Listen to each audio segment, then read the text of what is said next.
ನಮಸ್ತೆ ಸ್ನೇಹಿತರೆ, ಇವತ್ತು ನಾವು ಪ್ರಥಮ BA ಸಮಾಜಶಾಸ್ತ್ರದ ಭೂಮಿಕೆಯಲ್ಲಿ ಬ್ಲಾಕ್ 1ರಲ್ಲಿ ಬರುವಂತಹ ಮುಖ್ಯವಾದ ಪ್ರಶ್ನೆಗಳನ್ನು ನಿಮಗೆ ತಿಳಿಸ್ತಾ ಹೋಗ್ತೇನೆ. ಈಗ ನೀವು ಹಳೆಯ ಪ್ರಶ್ನೆ ಪತ್ರಿಕೆಗಳನ್ನು ನೋಡಿಕೊಂಡಿದ್ರೆ ಅದರಲ್ಲಿ ಬಂದಿರುವಂತಹ ಮುಖ್ಯವಾದ ಪ್ರಶ್ನೆಗಳನ್ನು ನಿಮ್ಮ ಟೆಕ್ಸ್ಟ್ ಬುಕ್ಕಲ್ಲಿ ಗುರುತನ್ನು ಹಾಕ್ಕೊಳ್ಳಿ, ಅಥವಾ ಪಾಯಿಂಟ್ಸ್ ಬುಕ್ಕಲ್ಲಿ ಆದರೂ ಕೂಡ ಬರ್ಕೊಳ್ಬೋದು. ಇದು 2022ರ ಹಳೆಯ ಪ್ರಶ್ನೆ ಪತ್ರಿಕೆ, ಪ್ರಥಮ BA ಸಮಾಜಶಾಸ್ತ್ರ. 5 ಅಂಕಕ್ಕೆ ಬಂದಿರುವಂತಹ ಪ್ರಶ್ನೆ: ಸಮಾಜಶಾಸ್ತ್ರ ಎಂದರೇನು? ಅಗಸ್ಟ್ ಕಾಮ್ಟರ್ ಅವರ 3 ಹಂತಗಳ ಸೂತ್ರಗಳ ಬಗ್ಗೆ ಟಿಪ್ಪಣಿ ಬರೆಯಿರಿ. ವಿಜ್ಞಾನ ಎಂದರೇನು? ಸಮಾಜವನ್ನು ವ್ಯಾಖ್ಯಾನಿಸಿ. ಸಾಮಾಜಿಕ ಗುಂಪುಗಳ ಪ್ರಕಾರಗಳಾವು? ಸಾಮಾಜಿಕ ಸ್ತರ ವಿನ್ಯಾಸದ ಕಾರ್ಯಗಳನ್ನು ತಿಳಿಸಿ. ಇವಿಷ್ಟು 5 ಅಂಕಕ್ಕೆ ಕೇಳಿರುವಂತಹ ಪ್ರಶ್ನೆಗಳು. ಇನ್ನು ಬಂದಿರುವಂಥದ್ದು ವಿಭಾಗ ಬಿಯಲ್ಲಿ 10 ಅಂಕದ ಪ್ರಶ್ನೆಗಳು. 10 ಅಂಕದ ಪ್ರಶ್ನೆಯಲ್ಲಿ ಬಂದಿರುವಂತಹ ಪ್ರಶ್ನೆ: ಸಮಾಜಶಾಸ್ತ್ರದ ಅಧ್ಯಯನದ ಮಹತ್ವವನ್ನು ಚರ್ಚಿಸಿ. ಸಮಾಜಶಾಸ್ತ್ರ ಮತ್ತು ರಾಜ್ಯಶಾಸ್ತ್ರದ ನಡುವಿನ ಸಂಬಂಧವನ್ನು ಪರಿಶೀಲಿಸಿ. ಮಾನವತಾ ದೃಷ್ಟಿಕೋನ ಎಂದರೇನು ವಿವರಿಸಿ. ಅಂತಸ್ತು ಮತ್ತು ಪಾತ್ರದ ನಡುವಿನ ವ್ಯತ್ಯಾಸವನ್ನು ಗುರುತಿಸಿ. ಸಮಾಜೀಕರಣದಲ್ಲಿ ಮಾಧ್ಯಮದ ಪಾತ್ರವನ್ನು ವಿವರಿಸಿ. ಇವಿಷ್ಟು 10 ಅಂಕಕ್ಕೆ ಕೇಳಿರುವಂತಹ ಪ್ರಶ್ನೆಗಳು. ಇನ್ನು ವಿಭಾಗ ಸಿ ಅಂತ ಬಂದಾಗ ಅಲ್ಲಿ 15 ಅಂಕದ ಪ್ರಶ್ನೆಗಳನ್ನು ಕೊಟ್ಟಿರ್ತಾರೆ. 15 ಅಂಕದ ಪ್ರಶ್ನೆಗಳಲ್ಲಿ ಚಾರ್ಲ್ಸ್ ಹಾರ್ಟನ್ ಕೂಲೆ ಮತ್ತು ಜಾರ್ಜ್ ಹರ್ಬರ್ಟ್ ವೀಡ್ರವರ ಸಾಮಾಜೀಕರಣದ ಕುರಿತು ನಿಲುವುಗಳನ್ನು ಪರಿಶೀಲಿಸಿ. ಔಪಚಾರಿಕ ಸಾಮಾಜಿಕ ನಿಯಂತ್ರಣದ ಪಾತ್ರವನ್ನು ಕುರಿತು ಚರ್ಚಿಸಿ. ಸಾಮಾಜಿಕ ಬದಲಾವಣೆಯ ಕುರಿತು ಸಿದ್ಧಾಂತಗಳನ್ನು ವಿಶ್ಲೇಷಿಸಿ. ಸ್ಪರ್ಧೆ ಮತ್ತು ಸಂಘರ್ಷ, ಸಾಮಾಜಿಕ ಪ್ರಕ್ರಿಯೆ, ಇದರ ಕುರಿತು ಬರೆಯಿರಿ ಅಂತ ಕೇಳಿದ್ದಾರೆ. ಇವಿಷ್ಟು ಹಳೆಯ ಪ್ರಶ್ನೆ ಪತ್ರಿಕೆಯಲ್ಲಿ ಬಂದಿರುವಂತಹ ಪ್ರಶ್ನೆಗಳು. ಬ್ಲಾಕ್ 1ಅನ್ನು ಮೊದಲಿಗೆ ಮುಗಿಸಬೇಕು. ಬ್ಲಾಕ್ 1ರಲ್ಲಿ ಬರುವಂತಹ ಮುಖ್ಯವಾದ ಪ್ರಶ್ನೆಗಳನ್ನು ಬರ್ಕೊಂಡು ಅದನ್ನು ಕಲಿತ ನಂತರ ನಾವು ಮುಂದಿನ ಒಂದು ಬ್ಲಾಕಿಗೆ ಹೋಗಬೇಕಾಗ್ತದೆ. ಆ ರೀತಿಯಾಗಿ ಓದ್ಕೊಂಡ್ರೆ ನಿಮಗೆ ಪರೀಕ್ಷೆ ಸಮಯದಲ್ಲಿ ತುಂಬಾ ಸಹಾಯ ಆಗ್ತದೆ. ಪರೀಕ್ಷೆ ಸಮಯದಲ್ಲಿ ಎಲ್ಲ ಕೂಡ ಓದ್ಕೊಳ್ಳಿಕ್ಕೂ ಕೂಡ ಸಹಾಯ ಆಗ್ತದೆ. ಮೊದಲಿಗೆ ಬರುವಂಥದ್ದು ಸಮಾಜಶಾಸ್ತ್ರ ಎಂದರೇನು ಎನ್ನುವಂಥದ್ದನ್ನು ನೀವು ಕಲಿತ್ಕೊಳ್ಬೇಕು. ಸಮಾಜಶಾಸ್ತ್ರ ಎಂದರೇನು ಎನ್ನುವಂಥ ವ್ಯಾಖ್ಯೆಯನ್ನು ನಾವು ತಿಳ್ಕೊಳ್ಬೇಕು. ಯಾಕಂದರೆ ಇಲ್ಲಿ ಸಮಾಜಶಾಸ್ತ್ರ ಎಂದರೇನು ಅಂತ ಪ್ರಶ್ನೆ ಬಂದಾಗ ನಾವು ಸಮಾಜಶಾಸ್ತ್ರದ ವ್ಯಾಖ್ಯೆಗಳನ್ನು ಬರೀಬೇಕು. 2-3 ವ್ಯಾಖ್ಯೆಗಳನ್ನು ಓದ್ಕೊಳ್ಬೇಕು. 2-3 ವ್ಯಾಖ್ಯೆಗಳಲ್ಲಿ ಏನು ಅರ್ಥವನ್ನು ಕೊಟ್ಟಿದ್ದಾರೆ ಅದನ್ನು ಬರಿತಾ ಹೋಗಬೇಕು. ಅಷ್ಟೇ ಅಲ್ಲದೆ ಅದರ ಜೊತೆಗೆ ಸಮಾಜಶಾಸ್ತ್ರದ ಪ್ರಾಮುಖ್ಯತೆ ಇರ್ಬೋದು, ಸಮಾಜಶಾಸ್ತ್ರದ ಮಹತ್ವ, ಸಮಾಜಶಾಸ್ತ್ರದ ಬಗೆಗಳು, ಹೀಗೆ ಯಾವುದನ್ನು ಕೂಡ ಬರ್ಕೊಳ್ಬೋದು. 1.5 ಪುಟದಷ್ಟಾಗುವಷ್ಟು ಬರೆದ್ರೆ ಆಯಿತು. ಇವಾಗ ಸಮಾಜಶಾಸ್ತ್ರ ಅಂದರೆ ಏನು? ಸಮಾಜಶಾಸ್ತ್ರದ ಪಿತಾಮಹ ಅಗಸ್ಟ್ ಕಾಮ್ಟರ್ ಅವರು.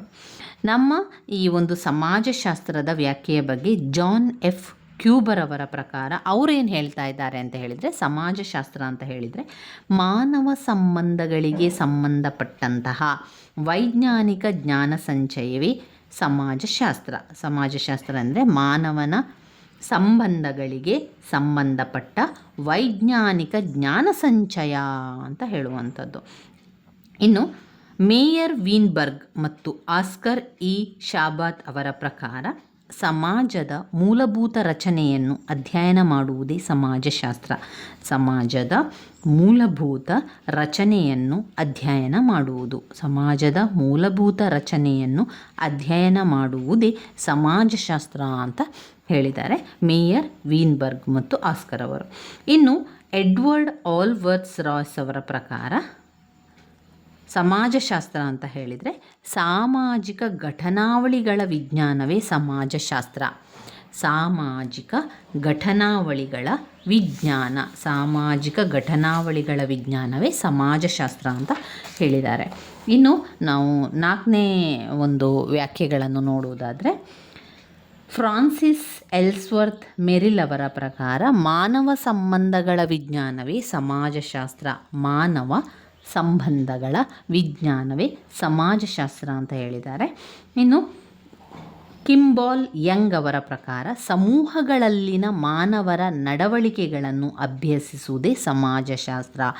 ಸಮೂಹಗಳಲ್ಲಿನ ಮಾನವರ ನಡವಳಿಕೆಗಳನ್ನು ಅಭ್ಯಸಿಸುವುದೇ ಸಮಾಜಶಾಸ್ತ್ರ. 6ನೇ ಒಂದು ವ್ಯಾಖ್ಯೆಗಳನ್ನು ನೋಡಿದರೆ ರಾಬರ್ಟ್ ಇ ಪಾರ್ಕ್ ಅವರ ಪ್ರಕಾರ ಸಾಮೂಹಿಕ ನಡವಳಿಕೆಯ ವಿಜ್ಞಾನವೇ ಸಮಾಜಶಾಸ್ತ್ರ. ಸಾಮೂಹಿಕ ನಡವಳಿಕೆಯ ವಿಜ್ಞಾನವೇ ಸಮಾಜಶಾಸ್ತ್ರ ಅಂತ ಹೇಳಿದ್ದಾರೆ. 8ನೆಯ ಒಂದು ವ್ಯಾಖ್ಯೆ ಎಮಿಲೆ ಡರ್ಖಿಮ್ ಅವರ ಪ್ರಕಾರ ಸಮಾಜಶಾಸ್ತ್ರವನ್ನು ಸಂಸ್ಥೆಗಳ ವಿಜ್ಞಾನವೆಂಬುದಾಗಿ ವ್ಯಾಖ್ಯಾನಿಸಲಾಗಿದೆ. ಸಂಸ್ಥೆಗಳ ವಿಜ್ಞಾನ ಎಂದು ವ್ಯಾಖ್ಯಾನಿಸಲಾಗಿದೆ. ಪಾಯಿಂಟ್ ನಂಬರ್ 9ರಲ್ಲಿ ರಾಬರ್ಟ್ ಮಾರಿಸಸ್ ಮ್ಯಾಕ್ ಐವರ್ ಅವರ ಪ್ರಕಾರ ಸಾಮಾಜಿಕ ಸಂಬಂಧಗಳ ಬಲೆಯನ್ನು ಕುರಿತದ್ದೇ ಸಮಾಜಶಾಸ್ತ್ರ. ಸಾಮಾಜಿಕ ಸಂಬಂಧಗಳ ಬಲೆಯನ್ನು ಕುರಿತದ್ದೇ ಸಮಾಜಶಾಸ್ತ್ರ. ಇವಿಷ್ಟು ಸಮಾಜಶಾಸ್ತ್ರದ ವ್ಯಾಖ್ಯೆಯಲ್ಲಿ ಬರುವಂಥದ್ದು. ಸಮಾಜಶಾಸ್ತ್ರ ಎಂದರೇನು ಅಂತ ಕೇಳಿದಾಗ ನೀವು ಇದರಲ್ಲಿ ಒಂದು 5-6 ವ್ಯಾಖ್ಯೆಗಳನ್ನಾದರೂ ಬರಿಬೇಕಾಗ್ತದೆ. 5-6 ವ್ಯಾಖ್ಯೆಗಳನ್ನು ಬರ್ಕೊಳ್ಳುವುದರಿಂದ ಒಳ್ಳೆಯ ಅಂಕಗಳು ಸಿಗಲಿಕ್ಕೆ ಸಹಾಯ ಆಗ್ತದೆ. ಅದಾದ ನಂತರ ನಾವು ನೋಡುವಂಥದ್ದು ಸಮಾಜಶಾಸ್ತ್ರದ ವ್ಯಾಪ್ತಿ. ಸಮಾಜಶಾಸ್ತ್ರದ ವ್ಯಾಪ್ತಿ ಅಂತ ಬಂದಾಗ ಜನಸಾಮಾನ್ಯರ ಒಡನಾಟದ ವಿಶ್ಲೇಷಣೆಯಿಂದ ಮೊದಲುಗೊಂಡು ಜಾಗತಿಕ ಸಾಮಾಜಿಕ ಪ್ರಕ್ರಿಯೆಗಳ ಅನ್ವೇಷಣೆಯವರೆಗೂ ಕೂಡ ಸಮಾಜಶಾಸ್ತ್ರೀಯ ಅಧ್ಯಯನದ ವ್ಯಾಪ್ತಿ ಹೆಚ್ಚು ವ್ಯಾಪಕವಾಗಿದೆ ಎನ್ನುವಂಥದ್ದು. ಇದರಲ್ಲಿ ಸಮಾಜಶಾಸ್ತ್ರದ ವ್ಯಾಪ್ತಿ ಅಂತ ಬಂದಾಗ ಮುಖ್ಯವಾಗಿ 2 ವಿಚಾರಗಳು ನಮಗೆ ನೆನಪಲ್ಲಿಡಬೇಕು. ಒಂದು ಔಪಚಾರಿಕ ಪಂಥ, ಎರಡನೇದು ಸಮನ್ವಯ ಪಂಥ.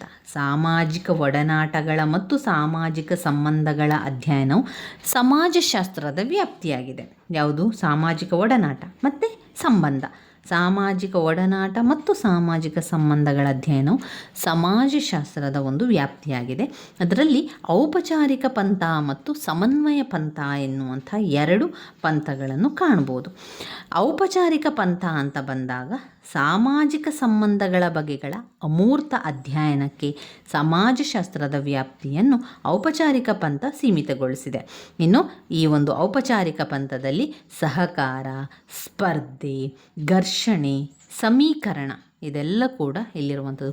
ಕ್ರೀಡಾ ಕ್ಷೇತ್ರ, ರಾಜಕೀಯ ಕ್ಷೇತ್ರ. ಔಪಚಾರಿಕ ಪಂಥದೊಳಗೆ ನೀವು ಹಾಕಬೇಕಾಗಿರುವಂತಹ ಪಾಯಿಂಟ್ಸ್ಗಳು: ಸಹಕಾರ, 2 ಸ್ಪರ್ಧೆ, 3 ಘರ್ಷಣೆ, 4 ಸಮೀಕರಣ, 5 ಕ್ರೀಡಾ ಕ್ಷೇತ್ರ, 6 ರಾಜಕೀಯ ಕ್ಷೇತ್ರ.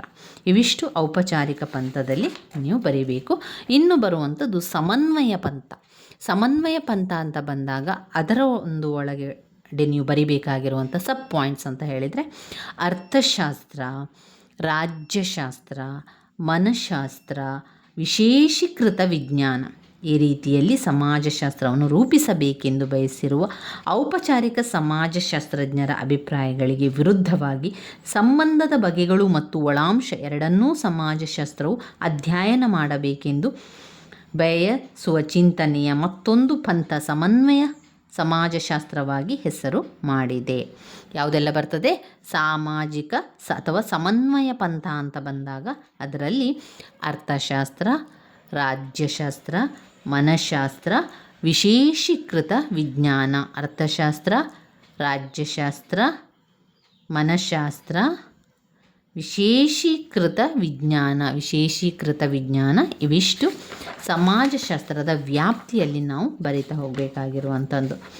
ಇನ್ನು ಸಮಾಜಶಾಸ್ತ್ರದ ಮುಖ್ಯವಾದಂಥ ಒಂದು ಪ್ರಶ್ನೆ: ಸಮಾಜಶಾಸ್ತ್ರದ ವಸ್ತು ವಿಷಯವನ್ನು ತಿಳಿಸಿ, ಸಮಾಜಶಾಸ್ತ್ರದ ವಸ್ತು ವಿಷಯವನ್ನು ವಿವರಿಸಿ ಅಂತ 5 ಅಂಕಕ್ಕೆ 10 ಅಂಕಕ್ಕೆ ಕೇಳುವಂತಹ ಪ್ರಶ್ನೆ. ಈ ಒಂದು ವಸ್ತು ವಿಷಯ ಅಂತ ಬಂದಾಗ ಯಾವೆಲ್ಲ ವಿಷಯ ಅದರಲ್ಲಿ ಒಳಗೊಳ್ಳುತ್ತದೆ? ಅರ್ಥಶಾಸ್ತ್ರ, ರಾಜ್ಯಶಾಸ್ತ್ರ, ಮನಃಶಾಸ್ತ್ರ, ಮಾನವಶಾಸ್ತ್ರ, ಇತಿಹಾಸ, ನ್ಯಾಯಶಾಸ್ತ್ರ. ಇವಿಷ್ಟು 6 ಪಾಯಿಂಟ್ಸ್ಗಳನ್ನು ಸಮಾಜಶಾಸ್ತ್ರದ ವಸ್ತು ವಿಷಯದಲ್ಲಿ ನಾವು ಬರಿತಾ ಹೋಗಬೇಕು. ಸಮಾಜಶಾಸ್ತ್ರವು ಸಾಮಾಜಿಕ ಒಳಾಂಶವನ್ನು ಹೊಂದಿರುವ ಇತರೆ ವಿಷಯಗಳ ಅಧ್ಯಯನದ ಕೇವಲ ಸಂಗ್ರಹವಾಗಿದೆ ಅಂತ ಹೇಳುವಂಥದ್ದು 2. ಅರ್ಥಶಾಸ್ತ್ರ, ರಾಜ್ಯಶಾಸ್ತ್ರ, ಮನಃಶಾಸ್ತ್ರ, ಆಮೇಲೆ ಮಾನವಶಾಸ್ತ್ರ, ಇತಿಹಾಸ, ನ್ಯಾಯಶಾಸ್ತ್ರಗಳಂಥ ಹಲವಾರು ಸಾಮಾಜಿಕ ವಿಜ್ಞಾನಗಳಿಗೆ ತನ್ನ ವಸ್ತು ವಿಷಯವನ್ನು ಹಂಚಿರುವುದರಿಂದ ಸಮಾಜಶಾಸ್ತ್ರಕ್ಕೆ ತನ್ನದೇ ಆದಂತಹ ವಿಶೇಷ ಕ್ಷೇತ್ರ ಇಲ್ಲ. ಅದು ನಂತರ ಹೇಳಿರುವಂತಹ ವಿಷಯಗಳನ್ನು ನಮೂದಿಸಿ ಸಂಬಂಧಪಟ್ಟಂತೆ ಈ ಒಂದು ಟೀಕೆಯು ಪೂರ್ಣ ಪ್ರಮಾಣದಲ್ಲಿ ಸಮರ್ಥನೆಯನ್ನು ಹೊಂದಿಲ್ಲ. ಆದರೆ ಅದು ಇದ್ದರೂ ಕೂಡ ಇತರೆ ವಿಜ್ಞಾನಿಗಳ ಅಸ್ತಿತ್ವವು ಹೆಚ್ಚಿನ ಸಾಮಾನ್ಯ ವಿಜ್ಞಾನದ ಅಸ್ತಿತ್ವವನ್ನು ಪೂರ್ಣವಾಗಿ ಪ್ರತಿಬಂಧಿಸುವುದಿಲ್ಲ ಅಂತ ಹೇಳ್ತಾ ಇದ್ದಾರೆ. ಇಲ್ಲಿ ವಸ್ತು ವಿಷಯ ಅಂತ ಬಂದಾಗ ಸಮಾಜಶಾಸ್ತ್ರದ ವಸ್ತು ವಿಷಯಗಳು, ಸಮಾಜಶಾಸ್ತ್ರವು ತನ್ನದೇ ಆದಂತಹ ವಸ್ತು ವಿಷಯವನ್ನು ಹೊಂದಿರುವ ವಿಜ್ಞಾನ ಮಾತ್ರವಾಗಿರದೆ ಎಲ್ಲ ಸಾಮಾಜಿಕ ವಿಜ್ಞಾನಿಗಳಿಗೂ ಕೂಡ ತಾಯಿಯಾಗಿದೆ. ಸಮಾಜಶಾಸ್ತ್ರ ತನ್ನದೇ ಆದ ವಸ್ತು ವಿಷಯವನ್ನು ಹೊಂದಿಲ್ಲ, ಅದು ವಿವಿಧ ಸಾಮಾಜಿಕ ವಿಜ್ಞಾನಗಳ ಕಲಬೆರಕೆಯಾಗಿರುವ ವಿಜ್ಞಾನವಾಗಿದೆ ಎಂದು ಕೆಲವರು ಟೀಕಿಸಿರುವುದು ಆಶ್ಚರ್ಯವನ್ನುಂಟು ಮಾಡಿದೆ. ಅರ್ಥಶಾಸ್ತ್ರ, ಇತಿಹಾಸ, ರಾಜ್ಯಶಾಸ್ತ್ರ ಮುಂತಾದ ವಿಶೇಷೀಕೃತಗೊಂಡಂತಹ ಸಾಧನೆಗಳ ಸಂಗ್ರಹವೇ ವಿಶೇಷೀಕೃತಗೊಂಡಂತಹ ಈ ಕ್ಷೇತ್ರದಲ್ಲಿ ಕಂಡುಬರುವಂಥದ್ದು. ಇವೆಲ್ಲ ನಾವು ವಸ್ತು ವಿಷಯ, ಸಮಾಜಶಾಸ್ತ್ರದ ವಸ್ತು ವಿಷಯ ಅಂತ ಬಂದಾಗ ಈ ಪಾಯಿಂಟ್ಸ್ಗಳನ್ನು ನಾವು ಹಾಕ್ತಾ ಬರೀಬೇಕು. ಮುಖ್ಯವಾಗಿ ಅರ್ಥಶಾಸ್ತ್ರ, ರಾಜ್ಯಶಾಸ್ತ್ರ, ಮನಃಶಾಸ್ತ್ರ, ಮಾನವಶಾಸ್ತ್ರ, ಇತಿಹಾಸ, ನ್ಯಾಯಶಾಸ್ತ್ರ ಇವಿಷ್ಟು ಸಮಾಜಶಾಸ್ತ್ರ ವಸ್ತು ವಿಷಯದಲ್ಲಿ ಬರೀರಿ. ಇನ್ನು ತುಂಬಾ ಮುಖ್ಯವಾಗಿರುವಂತಹ ಒಂದು ಪ್ರಶ್ನೆ, ಸಮಾಜಶಾಸ್ತ್ರದ ಪ್ರಾಮುಖ್ಯತೆ. ಸಮಾಜಶಾಸ್ತ್ರದ ಪ್ರಾಮುಖ್ಯತೆ ತುಂಬಾ ಮುಖ್ಯವಾಗಿರುವಂಥದ್ದು. ಹಲವು ಪ್ರಶ್ನೆ ಪತ್ರಿಕೆಯಲ್ಲಿ ಕೇಳಿರುವಂಥ ಪ್ರಶ್ನೆ. ಸಮಾಜಶಾಸ್ತ್ರದ ಪ್ರಾಮುಖ್ಯತೆ ಅಂತ ಕೇಳ್ಬೋದು ಅಥವಾ ಸಮಾಜಶಾಸ್ತ್ರದ ಮಹತ್ವ ಅಂತ, ಇಂಪಾರ್ಟೆನ್ಸ್ ನೋಡಿ. 2022 ಪ್ರಶ್ನೆ ಪತ್ರಿಕೆಯಲ್ಲಿ ಆ ಒಂದು ಪ್ರಶ್ನೆಯನ್ನು ಸಮಾಜಶಾಸ್ತ್ರದ ಅಧ್ಯಯನದ ಮಹತ್ವ ಅಂತ 10 ಅಂಕಕ್ಕೆ ಕೇಳಿದ್ದಾರೆ. ಸಮಾಜಶಾಸ್ತ್ರದ ಅಧ್ಯಯನದ ಮಹತ್ವ ಅಥವಾ ಸಮಾಜಶಾಸ್ತ್ರದ ಪ್ರಾಮುಖ್ಯತೆಯಿಂದ ಬಂದಾಗ ನಾವು ಈ ಎಲ್ಲ ವಿಚಾರವನ್ನು ಬರೀಬೇಕು. ಅದು ಮೊದಲಿಗೆ ನಾವು ಪಾಯಿಂಟ್ಸನ್ನು ತಿಳ್ಕೊಳ್ಳೋ, ಪಾಯಿಂಟ್ಸನ್ನು ಕಲಿತ ನಂತರ ಅದರ ವಿವರಣೆಯನ್ನು ಕೂಡ ತಿಳಿತಾ ಹೋಗಬೇಕು. ಸಮಾಜಶಾಸ್ತ್ರದ ಪ್ರಾಮುಖ್ಯತೆ. ಸಮಾಜಶಾಸ್ತ್ರದ ಅಧ್ಯಯನ ಬಹು ಉಪಯುಕ್ತವಾದುದು. ಅನೇಕರು ಸಮಾಜಶಾಸ್ತ್ರ ಒಂದು ಪ್ರಯೋಜನಕರವಾದ ವಿಜ್ಞಾನ ಎಂಬುದನ್ನು ನಂಬುವುದಿಲ್ಲ. ಯಾಕಂದರೆ ಇದು ಪ್ರತಿಯೊಬ್ಬರಿಗೂ ತಿಳಿದಿರುವ ವಿಷಯದ ಬಗ್ಗೆ ಮಾತ್ರ ವಿಚಾರ ಮಾಡುತ್ತದೆ ಎಂಬುದಾಗಿ ಅವರು ಅಭಿಪ್ರಾಯಪಟ್ಟಿದ್ದಾರೆ.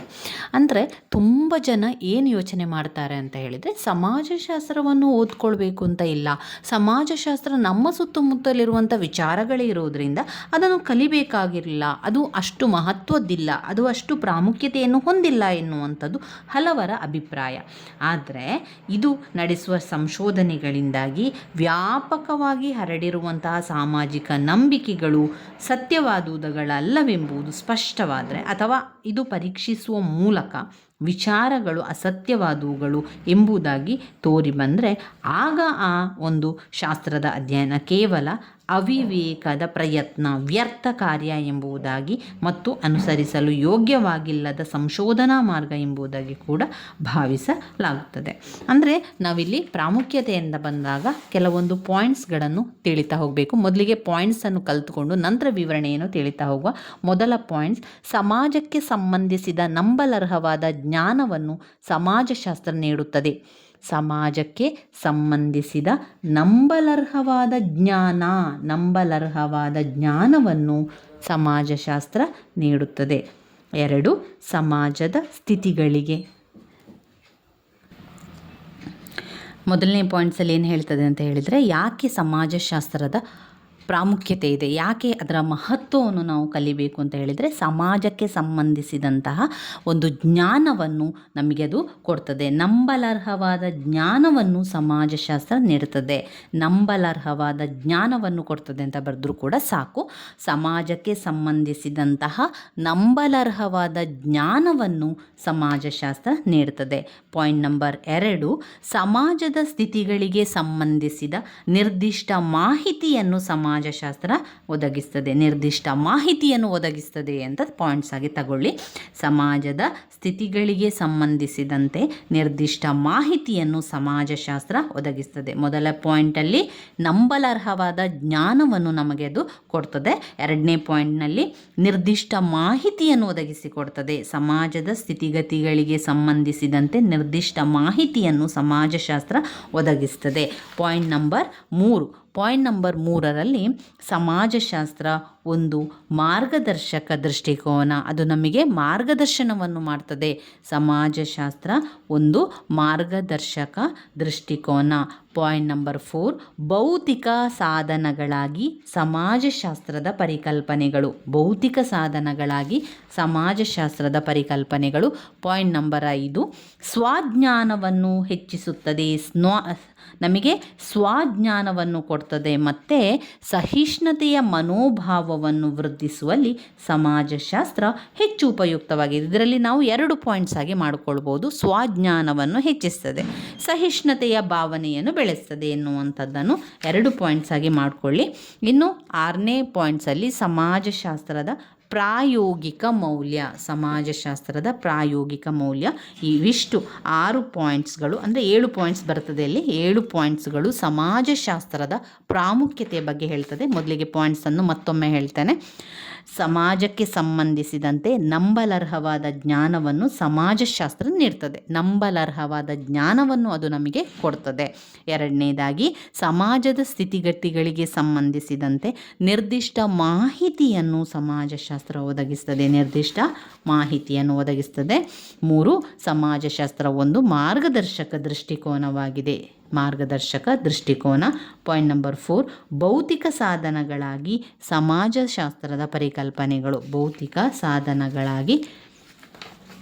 ಸಾಧನಗಳಾಗಿ ಸಮಾಜಶಾಸ್ತ್ರದ ಪರಿಕಲ್ಪನೆಗಳು. Point number 5 ಸ್ವಜ್ಞಾನವನ್ನು ವೃದ್ಧಿಸ್ತದೆ. ಪಾಯಿಂಟ್ ನಂಬರ್ 6 ಸಹಿಷ್ಣುತೆಯ ಮನೋಭಾವನೆಯನ್ನು ವೃದ್ಧಿಸುವಲ್ಲಿ ಸಮಾಜಶಾಸ್ತ್ರ ಹೆಚ್ಚು ಉಪಯುಕ್ತವಾಗಿದೆ. ಪಾಯಿಂಟ್ ನಂಬರ್ 7 ಸಮಾಜಶಾಸ್ತ್ರದ ಪ್ರಾಯೋಗಿಕ ಮೌಲ್ಯ. ಸಮಾಜಶಾಸ್ತ್ರದ ಪ್ರಾಯೋಗಿಕ ಮೌಲ್ಯ. ಇವಿಷ್ಟು ಸಮಾಜಶಾಸ್ತ್ರದ ಅಧ್ಯಯನದ ಪ್ರಾಮುಖ್ಯತೆ ಅಥವಾ ಸಮಾಜಶಾಸ್ತ್ರದ ಮಹತ್ವದಲ್ಲಿ ನಾವು ಬರಿತಾ ಹೋಗಬೇಕಾಗಿರುವಂಥದ್ದು. ಅದರ ವಿವರಣೆಯನ್ನು ತಿಳಿತಾ ಹೋಗುವ. ಇದು ಸಮಾಜಕ್ಕೆ ಸಂಬಂಧಿಸಿದಂತಹ ನಂಬಲಾರ ಜ್ಞಾನವನ್ನು ನಮಗೆ ಕೊಡ್ತದೆ ಅಂತ ಹೇಳ್ತದೆ. ಅಂದರೆ ನಾವು ಸಮಾಜಶಾಸ್ತ್ರವನ್ನು ಓದುವುದರಿಂದ, ಕಲಿಯೋದ್ರಿಂದ ಅದು ನಮಗೆ ನಂಬಲಿಕ್ಕೂ ಕೂಡ ಸಾಧ್ಯ ಇಲ್ಲ. ಅಷ್ಟೊಂದು ಜ್ಞಾನವನ್ನು ನಮಗೆ ಕೊಡ್ತದೆ. ಯಾವುದರ ಬಗ್ಗೆ? ಸಮಾಜಕ್ಕೆ ಸಂಬಂಧಿಸಿದ ವಿಷಯದ ಬಗ್ಗೆ. ಸಮಾಜಕ್ಕೆ ಬೇರೆ ಬೇರೆ ವಿಷಯಗಳು ಸಂಬಂಧಪಡ್ತಾ ಹೋಗ್ತದೆ. ಆ ಎಲ್ಲ ಒಂದು ಸಂಬಂಧ ಇರ್ಬೋದು, ಸಮಾಜಕ್ಕೆ ಸೇರಿರುವಂತಹ ಅನೇಕ ವಿಚಾರಗಳನ್ನಿರ್ಬೋದು, ಸಮಾಜದಲ್ಲಿ ಆಗುವಂತಹ ಘಟನೆಗಳಿರ್ಬೋದು, ಎಲ್ಲ ವಿಚಾರಗಳಿಗೆ ಸಂಬಂಧಪಟ್ಟಂತೆ ಅದು ನಮಗೇನು ಕೊಡ್ತದೆ? ಜ್ಞಾನವನ್ನು ಒದಗಿಸ್ತದೆ. ನಮ್ಮ ಜ್ಞಾನವನ್ನು ಹೆಚ್ಚು ಮಾಡಲಿಕ್ಕೂ ಕೂಡ ಇದು ತುಂಬಾ ಸಹಕಾರಿಯಾಗಿರುವಂಥದ್ದು. ಆದ್ದರಿಂದ ನಾವು ಸಮಾಜಶಾಸ್ತ್ರದ ಅಧ್ಯಯನವನ್ನು ಮಾಡಬೇಕಾಗಿರುವಂಥದ್ದು. ಸಮಾಜಶಾಸ್ತ್ರದಲ್ಲಿ ಮಹತ್ವವಾಗಿರುವಂಥದ್ದೇ ಅದು ನಂಬಲರ್ಹವಾದ ಜ್ಞಾನವನ್ನು ಅದು ನಮಗೆ ಕೊಡ್ತದೆ. ನಿಸ್ಸಂದೇಹವಾಗಿ ಸಮಾಜಶಾಸ್ತ್ರದ ಅಧ್ಯಯನವು ಸಂಪದ್ಭರಿತ ಸುಗ್ಗಿಯಂತಹ ಫಲಗಳನ್ನು ಅದು ನಮಗೆ ಕೊಡ್ತದೆ. ಯಾವ ರೀತಿ ಫಲಗಳು ನಮಗೆ ಸಿಗ್ತದೋ ಸಂಪದ್ಭರಿತವಾಗಿ, ಅದೇ ರೀತಿಯಾಗಿ ಸಮಾಜಶಾಸ್ತ್ರದ ಅಧ್ಯಯನದಿಂದಾಗಿ ಇದು ತುಂಬನೇ ಮಹತ್ವದ್ದಾಗಿದೆ. ಇದು ತುಂಬನೇ ಪ್ರಾಮುಖ್ಯತೆಯನ್ನು ಕೂಡ ಹೊಂದಿದೆ. ಇದು ಒಂದು ಹೊಸ ದೃಷ್ಟಿಕೋನದಿಂದ ಸಾಮಾಜಿಕ ಸಂಗತಿಗಳನ್ನು ವೀಕ್ಷಿಸುತ್ತದೆ ಮತ್ತು ಇದು ವ್ಯಾಪಕವಾದ ದೃಷ್ಟಿಕೋನವಾಗಿರ್ತದೆ. ಯಾಕಂದರೆ ಒಟ್ಟಾರೆ ಸಾಮಾಜಿಕ ಜೀವನವನ್ನು ಅರ್ಥ ಮಾಡಿಕೊಳ್ಳಲಿಕ್ಕೆ ಪ್ರಯತ್ನಿಸ್ತದೆ. ದೃಷ್ಟಿಯ ಒಂದು ಹೊಸ ಅಂಶ, ಒಂದು ನೂತನ ದೃಷ್ಟಿಕೋನ ಮತ್ತು ನಾವು ಬಾಳುತ್ತಿರುವಂತಹ ಈ ಒಂದು ಸಾಮಾಜಿಕ ಪರಿಸರದ ಬಗ್ಗೆ ಇನ್ನೂ ಹೆಚ್ಚು ವಿಷಯಗಳು ನಮಗೆ ಗೊತ್ತಾಗಬೇಕು. ಹೆಚ್ಚು ವಿಷಯಗಳು ನಂಬಲರ್ಹವಾದ ಅರಿವು ಇದರಿಂದಾಗಿ ಬರುವ ನೂತನ ಫಲಿತಾಂಶವಾಗಿದೆ. ಸಮಾಜದ ಬಗ್ಗೆ ನಂಬಲರ್ಹವಾದ ಜ್ಞಾನವನ್ನು ಒದಗಿಸುವುದೇ ಸಮಾಜಶಾಸ್ತ್ರದ ಪ್ರಧಾನ ಉದ್ದೇಶ ಕೂಡ ಆಗಿರುವಂಥದ್ದು. ಇದು ಸಾಮಾಜಿಕ ಜೀವನದ ವಿವಿಧ ಮುಖಗಳ ಮೇಲೆ ಬೆಳಕನ್ನು ಕೂಡ ಬೀರ್ತದೆ. ಇಲ್ಲವಾದಲ್ಲಿ ಅದು ನಿರ್ಲಕ್ಷಿಸಬಹುದು ಅಥವಾ ಅಸ್ಪಷ್ಟವಾಗಿ ಪರಿಗಣಿಸಬಹುದು. ನಾವು ವಾಸಿಸುತ್ತಿರುವಂತಹ ಈ ಒಂದು ಪ್ರಪಂಚದಲ್ಲಿ ಈ ಪ್ರಪಂಚದ ಬಗ್ಗೆ ಅರಿಯಬೇಕು, ತಿಳ್ಕೊಳ್ಬೇಕು, ಮಾಹಿತಿ ಪಡ್ಕೊಳ್ಬೇಕು ಅಂತ ಹೇಳಿದರೆ ಈ ಸಮಾಜಶಾಸ್ತ್ರದ ಅಧ್ಯಯನವನ್ನು ಮಾಡಿಕೊಳ್ಬೇಕು. ಸಮಾಜಶಾಸ್ತ್ರದ ಅಧ್ಯಯನವನ್ನು ಮಾಡುವುದರ ಪ್ರಾಮುಖ್ಯತೆಯೇ ನಮಗೆ ಅದು ಏನು ಮಾಡ್ತದೆ? ನಂಬಲರ್ಹವಾದ ಜ್ಞಾನವನ್ನು ಒದಗಿಸಿಕೊಡ್ತದೆ. ಇನ್ನು 2ನೆಯ ಪಾಯಿಂಟ್ಸ್ಗೆ ಬಂದಾಗ ಸಮಾಜದ ಸ್ಥಿತಿಗಳಿಗೆ ಸಂಬಂಧಿಸಿದ ನಿರ್ದಿಷ್ಟ ಮಾಹಿತಿಯನ್ನು ಸಮಾಜಶಾಸ್ತ್ರ ಒದಗಿಸ್ತದೆ. ಇದು ನಮಗೆ ಜ್ಞಾನ ಮಾತ್ರ ಕೊಡುವಂಥದ್ದಲ್ಲ, ಇದು ನಮಗೆ ಮಾಹಿತಿಯನ್ನು ಕೊಡ್ತದೆ. ಬೇರೆ ಬೇರೆ ಮಾಹಿತಿಗಳು ಸಮಾಜದಲ್ಲಿ ಸಂಬಂಧಪಟ್ಟಂತಹ ಎಲ್ಲ ವಿಚಾರದ ಬಗ್ಗೆ ಮಾಹಿತಿಯನ್ನು ಕೂಡ ಕೊಡ್ತದೆ. ಸಾಮಾಜಿಕ ಜೀವನದ ಬೇರೆ ಬೇರೆ ಮುಖಗಳ ಬಗ್ಗೆ ನಿರ್ದಿಷ್ಟವಾದ ಮಾಹಿತಿಯನ್ನು ತಂದುಕೊಡಲಿಕ್ಕೆ ಸಮಾಜಶಾಸ್ತ್ರದ ಅಧ್ಯಯನ ತುಂಬನೇ ಪ್ರಾಮುಖ್ಯತೆಯನ್ನು ಹೊಂದಿರುವಂಥದ್ದು. ಬುಡಕಟ್ಟು ಸಂಬಂಧಗಳಿರ್ಬೋದು, ಕುಟುಂಬ, ಶಾಲೆ, ರಾಜ್ಯ, ಜನಸಂಖ್ಯೆ, ಸಮಾಜವು ಬದಲಾಗುತ್ತಿರುವ ಹಾಗೂ ಬೆಳೆಯುತ್ತಿರುವಂತಹ ಕ್ರಮ, ಅನುವಂಶೀಯತೆ ಹಾಗೂ ಪರಿಸರದ ಪ್ರಾಮುಖ್ಯತೆ ಇತ್ಯಾದಿ ವಿಷಯಗಳ ಬಗ್ಗೆ ಹೆಚ್ಚು ಜ್ಞಾನವನ್ನು ಗಳಿಸಲು ಇದು ನಮಗೆ ತುಂಬಾ ಸಹಾಯ ಮಾಡ್ತದೆ. ಹೇಗೆ ವ್ಯಕ್ತಿಗಳು ಸಮೂಹದಲ್ಲಿ ಬಾಳುತ್ತಾರೆ, ಹೇಗೆ ಸಮೂಹಗಳು ಅವರ ಮೇಲೆ ಪ್ರಭಾವವನ್ನು ಬೀರುತ್ತದೆ ಮತ್ತು ಅದಕ್ಕೆ ಬದಲಾಗಿ ಹೇಗೆ ವ್ಯಕ್ತಿಗಳು ತಮ್ಮ ಅವಶ್ಯಕತೆಗಳಿಗೆ ಅನುಸಾರವಾಗಿ ಅವುಗಳನ್ನು ಮಾರ್ಪಡಿಸುತ್ತಾರೆ ಎಂಬ ವಿಷಯವನ್ನು ಇದು ವಿವರಿಸ್ತದೆ. ಸಮೂಹಗಳ ಬಗ್ಗೆ ವಿಚಾರ ಮಾಡುವಾಗ ಇದು ಗಾತ್ರ, ಅದರ ಉದ್ದೇಶ ಇತ್ಯಾದಿಗಳ ಆಧಾರದ ಮೇಲೆ ಅನೇಕ ಒಂದು ಭೇದಗಳನ್ನು ಕೂಡ ಮಾಡ್ತದೆ. ಸರವಿನ್ಯಾಸದ ಬಗೆಗಳಾದಂತಹ ಜಾತಿಗಳು, ವರ್ಗಗಳು, ವಿವಿಧ ಬಗೆಯಾದಂತಹ ಕುಟುಂಬ ಹಾಗೂ ಬೇರೆ ಬೇರೆಯಾದಂತಹ ಧಾರ್ಮಿಕ ಹಾಗೂ ರಾಜಕೀಯ ಸಮೂಹಗಳನ್ನು ಕೂಡ ಬೇರ್ಪಡಿಸುವುದಕ್ಕೆ ಈ ಒಂದು ಭಿನ್ನತೆಗಳು ಸಹಾಯ ಮಾಡ್ತದೆ ಅಂತ ಹೇಳ್ಬೋದು. ಸಮಾಜಶಾಸ್ತ್ರೀಯ ಅಧ್ಯಯನಗಳ ಕ್ಷೇತ್ರದ ಸಂಖ್ಯೆ ಇರ್ಬೋದು, ಸಾಮಾಜಿಕ ರಚನೆಯ ಬಗ್ಗೆ ಇತ್ಯಾದಿ ವಿಷಯಗಳವರೆಗೆ ವಿಸ್ತರಿಸುವ ಕಾರಣ ಕೈಗಾರಿಕೆ, ಕೂಲಿ ಕಾರ್ಮಿಕರ ಸಂಬಂಧ, ವ್ಯಾಪಾರ, ಔಷಧಿ, ಕಾನೂನು, ಸೈನಿಕ ವ್ಯವಸ್ಥೆ ಮುಂತಾದವು ಸಮಾಜಶಾಸ್ತ್ರಕ್ಕೆ ಸಂಬಂಧಪಟ್ಟಂತಹ ಹೊಸ ಕ್ಷೇತ್ರಗಳಾಗಿವೆ. ಹಿಂದೆಂದೂ ಅಧ್ಯಯನ ವಸ್ತುಗಳಾಗಿಲ್ಲದ ಸಾಮಾಜಿಕ ಜೀವನ ಮುಖಗಳನ್ನು ಕ್ರಮಬದ್ಧವಾಗಿ ಸಮಾಜಶಾಸ್ತ್ರೀಯ ಪರಿಣಿತ ಕ್ಷೇತ್ರಗಳು ಪರೀಕ್ಷಿಸುತ್ತದೆ ಅಂತ ಹೇಳ್ಬೋದು. ಇನ್ನು ಮೂರನೇ ಪಾಯಿಂಟ್ಸಿಗೆ ಬಂದಾಗ ಸಮಾಜಶಾಸ್ತ್ರ ಒಂದು ಮಾರ್ಗದರ್ಶಕ ದೃಷ್ಟಿಕೋನ ಆಗಿದೆ. ಅದು ನಮಗೆ ಮಾರ್ಗದರ್ಶನವನ್ನು ನೀಡುತ್ತದೆ. ಈಗ ನಾವು ಸಮಾಜಶಾಸ್ತ್ರದ ಅಧ್ಯಯನವನ್ನು ಮಾಡ್ತಾ ಇದ್ದೇವೆ ಅಂತ ಹೇಳಿದರೆ ಆ ಒಂದು ಅಧ್ಯಯನದಿಂದ ಅದು ಏನು ಮಹತ್ವವನ್ನು ಕೊಡ್ತದೆ, ನಮಗೆ ಮಾರ್ಗದರ್ಶನವನ್ನು ಕೊಡ್ತದೆ. ಈ ರೀತಿಯಾಗಿ ಮಾಡಿದರೆ ಈ ರೀತಿಯ ತೊಂದರೆಗಳು ಉಂಟಾಗ್ತದೆ, ಈ ಕೆಲಸಗಳನ್ನು ಮಾಡಿದರೆ ಸರಿ ಹೊಂದುತ್ತದೆ ಎನ್ನುವಂಥ ಎಲ್ಲ ಮಾರ್ಗದರ್ಶನಗಳನ್ನು ಕೊಡುವಂಥದ್ದು ಸಮಾಜಶಾಸ್ತ್ರ. ಇಷ್ಟು ಮಾತ್ರವಲ್ಲದೆ ವ್ಯಕ್ತಿಯ ನಿಜವಾದ ಸ್ವರೂಪವನ್ನು ಅರ್ಥ ಮಾಡಿಕೊಳ್ಳುವಲ್ಲಿ ಸಮಾಜಶಾಸ್ತ್ರೀಯ ಜ್ಞಾನ ಬಹಳ ಉಪಯುಕ್ತವಾಗಿದೆ. ಇದು ಒದಗಿಸುವ ಮಾರ್ಗದರ್ಶಿ ದೃಷ್ಟಿಕೋನ ನಿಜಕ್ಕೂ ಮೌಲ್ಯವುಳ್ಳದ್ದು. ವ್ಯಕ್ತಿ ಮತ್ತು ಸಮಾಜ ಹಾಗೆ ವ್ಯಕ್ತಿತ್ವದ ಆಂತರಿಕ ಮೌಲ್ಯ ಮತ್ತು ಘಟನೆಗಳ ನಡುವಣ ಬೇರ್ಪಡಿಸಲಾಗದ ಸಂಬಂಧದ ಬಗ್ಗೆ ಇದು ಗಮನವನ್ನು ಸೆಳೀತದೆ. ವ್ಯಕ್ತಿ ಒಂದು ಸಾಮಾಜಿಕ ಜೀವನದ ಫಲವಾಗಿದ್ದಾಳೆ ಎಂಬುದನ್ನು ವಸ್ತುಸ್ಥಿತಿ. ಅಂದರೆ ಸಮಾಜವಿಲ್ಲದೆ ಅವಳು ಬದುಕಲಾರಳು. ಅವಳು ಸಾಮಾಜಿಕವಾಗಿ ಒಪ್ಪಲಾದ ಹಾಗೂ ಅಂಗೀಕೃತವಾದ ಕ್ರಮಗಳಲ್ಲಿ ತನ್ನ ಅವಶ್ಯಕತೆಗಳನ್ನು ಪೂರೈಸಿಕೊಳ್ಳಲು ಯತ್ನಿಸ್ತಾಳೆ. ಯಾವ ಸಂದರ್ಭದಲ್ಲಿ ಒಬ್ಬಳೇ ಜೀವನ ಸಂಗಾತಿಯನ್ನು ಹೊಂದಿರುವವಳೆ ಅಥವಾ ಹಲವಾರು ಸಂಗಾತಿಗಳನ್ನು ಹೊಂದಿರುವವನೇ ಎಲ್ಲ ಒಂದು ಇಚ್ಛಾ, ನಿಚ್ಛೆ, ಭರವಸೆ, ಮಹತ್ವಾಕಾಂಕ್ಷೆ ಇತ್ಯಾದಿಗಳಾಗಿರುವಂಥದ್ದು. ಯಾವುದೇ ಒಂದು ವಿಚಾರದ ಬಗ್ಗೆ ನೋಡುವುದಾದರೆ ಮಾರ್ಗದರ್ಶನವನ್ನು ಕೊಡುವಂಥದ್ದು ಸಮಾಜಶಾಸ್ತ್ರ ನಮಗೆ ಮಾರ್ಗದರ್ಶನವನ್ನು ಕೊಡ್ತಾ ಹೋಗ್ತದೆ. ಸಮಾಜಶಾಸ್ತ್ರ ಮಾನವನ ನಿಜ ಸ್ವರೂಪವನ್ನು ಅರಿಲಿಕ್ಕೆ, ನಮಗೆ ನಿಜ ಸ್ವರೂಪದ ಬಗ್ಗೆ ತಿಳ್ಕೊಳ್ಳಿಕ್ಕೆ ತುಂಬಾ ಸಹಾಯ ಮಾಡ್ತದೆ. ಅಷ್ಟೇ ಅಲ್ಲದೆ ಶಕ್ತಿ ಸಾಮರ್ಥ್ಯಗಳನ್ನು ಪರಿಣಾಮಕಾರಿಯಾದ ರೀತಿಯಲ್ಲಿ ಬೆಳೆಸಿಕೊಳ್ಳಿಕ್ಕೆ ಪ್ರತಿಯೊಬ್ಬ ವ್ಯಕ್ತಿಗೂ ಅವಕಾಶವನ್ನು ಒದಗಿಸಿಕೊಡುವುದರ ಅವಶ್ಯಕತೆಯನ್ನು ಎತ್ತಿ ಹಿಡಿದು ಅದರ ಮಹತ್ವವೇನೆಂಬುದನ್ನು ನಮಗೆ ಸ್ಪಷ್ಟವಾಗಿ ತಿಳಿಸಿಕೊಡ್ತದೆ.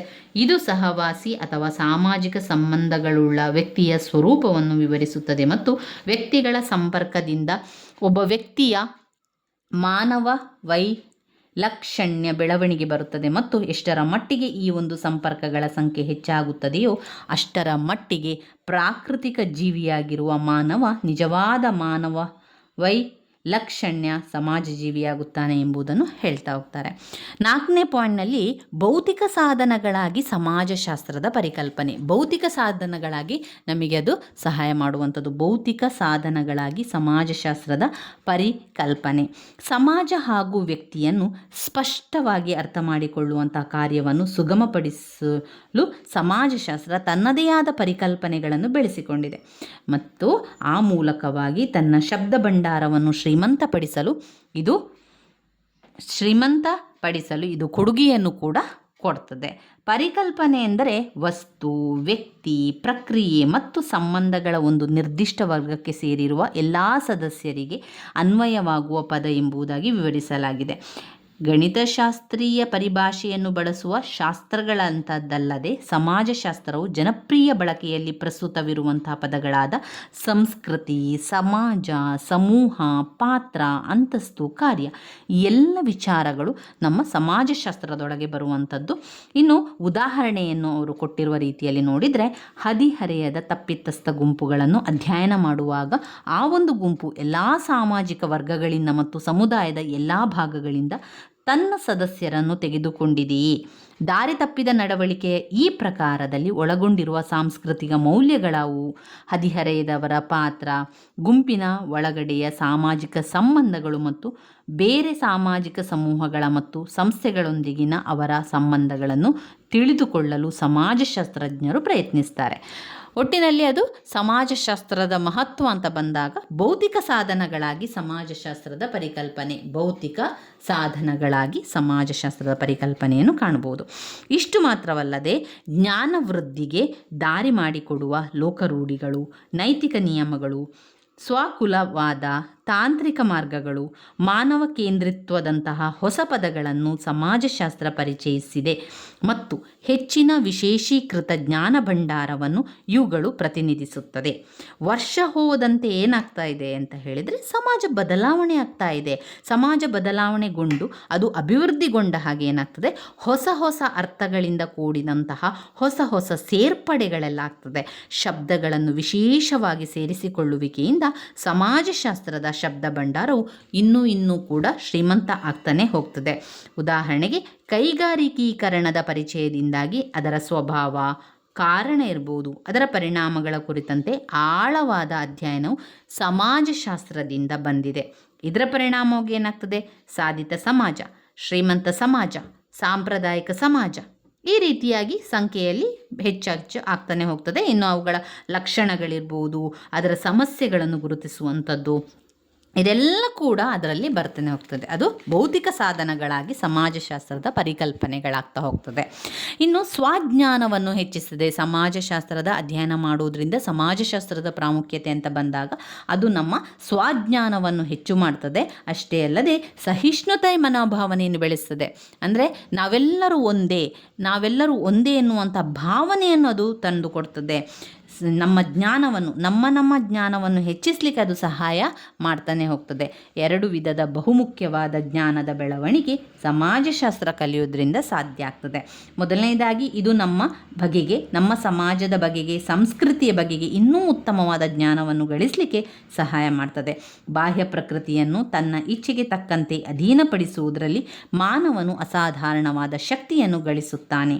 ಸಾಮಾಜಿಕ ಘಟನಾವಳಿಗಳ ಮೇಲೆ ತನ್ನ ಹತೋಟಿಯನ್ನು ಹೆಚ್ಚಿಸಿಕೊಳ್ಳಲು ಶಕ್ತನಾಗಿಲ್ಲ. ಯುಗಗಳಿಂದ ಏನಾಗ್ತಾ ಇದೆ, ನಿನ್ನನ್ನು ನೀನು ಅರಿತುಕೋ ಎಂಬುದಾಗಿ ಮೇಲಿಂದ ಮೇಲೆ ಮಾನವನಿಗೆ ಬುದ್ಧಿವಾದವನ್ನು ಬಲ್ಲವರು ಹೇಳ್ತಾರೆ. ಮೊದಲಿಗೆ ನೀನು ಕಲ್ತ್ಕೋ, ನಿನಗೆ ತಿಳಿಬೇಕು, ನಿನಗೆ ಗೊತ್ತಾಗಬೇಕು, ಆ ವಿಚಾರದ ಬಗ್ಗೆ ನಿನಗೆ ಸ್ಪಷ್ಟವಾಗಿ ಅರ್ಥ, ನಂತರ ಮತ್ತೊಬ್ಬರಿಗೆ ಹೇಳಲಿಕ್ಕೆ ಸಾಧ್ಯ.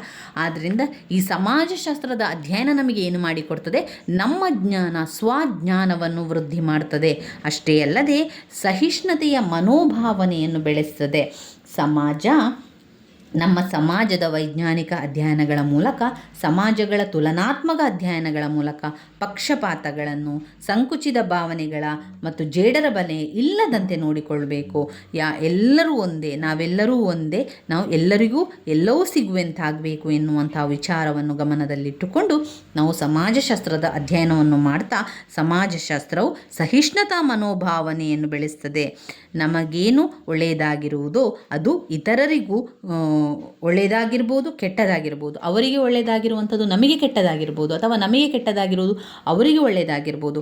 ಆದರೂ ಕೂಡ ಸಮಾಜಗಳಲ್ಲಿ ಮೌಲ್ಯಗಳಾಗಿರ್ಬೋದು, ನಮಗೇನು ಒಳ್ಳೆಯದಾಗಿರುತ್ತದೋ ಅದು ಇತರರಿಗೆ ಕೆಟ್ಟದು ಕೂಡ ಆಗಿರ್ಬೋದು. ನಮ್ಮ ನಂಬಿಕೆ ಮತ್ತು ಮೌಲ್ಯ ನಮಗೆ ಸರಿಯಾಗಿರುತ್ತದೆ, ಅಂದರೆ ಇತರರ ನಂಬಿಕೆ ಹಾಗೂ ಮೌಲ್ಯಗಳು ಅವರಿಗೆ ಸರಿಯಾಗಿರುತ್ತದೆ ಎಂದರ್ಥ. ಅವರಿಗೆ ಅರ್ಥವಾಗಿರುವಂಥದ್ದು ಅವರಿಗೆ ಗೊತ್ತಾಗುವಂಥದ್ದು, ನಮಗೆ ಗೊತ್ತಾಗಿರುವಂಥದ್ದು ನಮಗೆ ಅರ್ಥವಾಗಿರುವಂಥದ್ದು. ಈ ರೀತಿಯಾಗಿ ಸ್ವಜ್ಞಾನವನ್ನು ಮತ್ತು ಸಹಿಷ್ಣುತೆ ಮನೋಭಾವವನ್ನು ವೃದ್ಧಿಸುವಲ್ಲಿ ಸಮಾಜಶಾಸ್ತ್ರ ಹೆಚ್ಚು ಪ್ರಾಮುಖ್ಯತೆಯನ್ನು ಹೊಂದಿದೆ, ಉಪಯುಕ್ತವಾಗಿದೆ ಅಂತ ಹೇಳ್ಬೋದು.